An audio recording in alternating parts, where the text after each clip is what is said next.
গাড়িকে কোনটা আটকেছে এই জায়গাটা, তাই তো? বাহ, দেখো এই ফর্মুলাটা তুমি যেহেতু থার্ড লেভেলের কাছাকাছি, তো একটা কম্বিনেশন ফর্মুলা আমরা বলেছিলাম শেখাবো। তো কম্বিনেশন ফর্মুলাটা কি? -7 -10 + 5 - 2। মানে এমন কিছু কঠিন নয় যে বিশাল কিছু রকেট সায়েন্স, সিম্পল জিনিস। দেখো আমরা জেনারেলি এতদিন জানতাম -7 = -10 + 3, তাই তো? এটা জানতাম তো আমরা। তো আমরা এখানে একটা জিনিস শুধু পড়েছি, +3 এর জায়গায় +5 - 2 করেছি, আর কিছু না।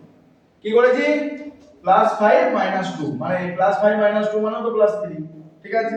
তো একটা অঙ্ক দেখলে আমাদের আরো ক্লিয়ার হয়ে যাবে। আমি 19 এর অঙ্কটা করছি। 2 3 9 - 7 করো, এখানে চলে যাও, করো 2 করো ফার্স্ট, দেখাও আগে এদেরকে।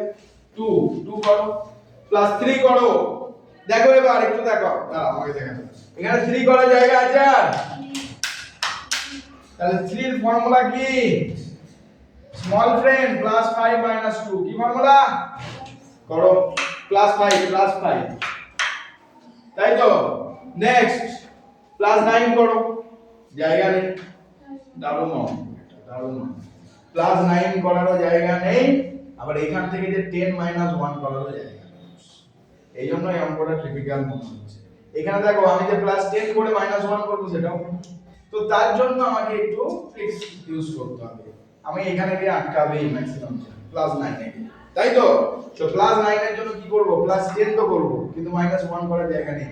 এবার যেহেতু লেভেল ইনক্রিজ করেছে, এইখান থেকে -1 এর একটা ফর্মুলা আমাকে বার করতে হবে। -1 এর ফর্মুলা কি? -5 + 4, কি বললাম? -5 + 4, তাহলে করো। এতটা অবধি কোনো অসুবিধা নেই। আবার দেখো, আবার টুইস্ট, -7 এ গিয়ে হঠাৎ করে আমি এখানে গিয়ে -7 করতে পারবো না। তাহলে -7 এর জন্য কি ফর্মুলা? -7 এর আমরা ফর্মুলা খুব ইজিলি জানি, -10 + 3, কিন্তু আবার এখানে +3 ও করা যাবে। তাহলে এত টুইস্ট দিয়েছে অঙ্কটা, এই জন্য এত টিপিক্যাল মনে হচ্ছে, কিন্তু আমরা করব, যেহেতু অ্যাবাকাসে আছো করবে। -7 তাহলে কি করব? -10 করে দেবো, প্লাস কি করতে হবে? 3, হ্যাঁ এই +5 - 2। তাহলে অ্যানসার খুব ইজিলি আমাদের কাছে চলে এলো কত? 7। এবার ক্লিয়ার হয়েছে? এতগুলো সিঁড়ি পেরিয়ে অঙ্কটা হলো, ঠিক আছে? গুড, বাকি অঙ্কগুলো চেষ্টা করব।